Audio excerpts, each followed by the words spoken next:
اس کی جو تربیت ہے، اس نے جس طرح ہمیں ایک زندگی کے روزے کے اندر پوری زندگی کا روزہ رکھنا ہمیں سکھایا ہے، یہ اس کو ہم نے تازہ رکھنا ہے۔ یہ اصل میں آج ہم یہاں جمع ہوئے ہیں اس لیے جمع ہو کہ اس پر شکر ادا کا ادا کریں کہ ایک دفعہ پھر وہ ایمان کی تازگی ہمیں نصیب ہوئی۔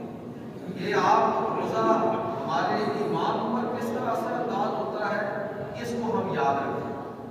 روزہ ہمارے اخلاق پر کس طرح اثر انداز ہوتا ہے کہ اس کو ہمیشہ یاد رکھیں کہ اخلاق پر کس طرح اثر انداز ہوتا ہے۔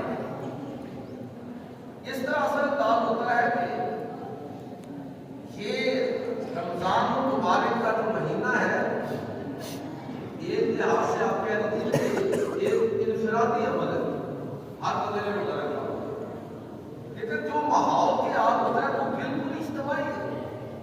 یعنی جو اجتماعی شعور ہے وہ کس طرح انفرادیت کی بنیاد پر قربان چڑھتا ہے، اس کو دیکھنے کی ضرورت ہے۔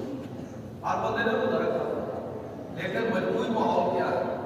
افطاری ایک ٹائم پر ہے، سحری ایک ٹائم پر ہے، تراویحاں، دیگر معمولات، پورا ماحول بازاروں سے لے کر اداروں تک، مسجدوں تک ایک اجتماعی ماحول ڈال جاتا ہے۔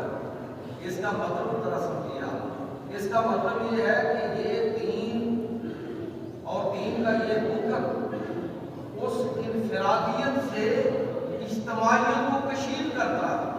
یاد رکھیے کہ جو انفرادیت اجتماعیت کو قربان نہ چڑھائے وہ انفرادیت بھی کسی کھاتے میں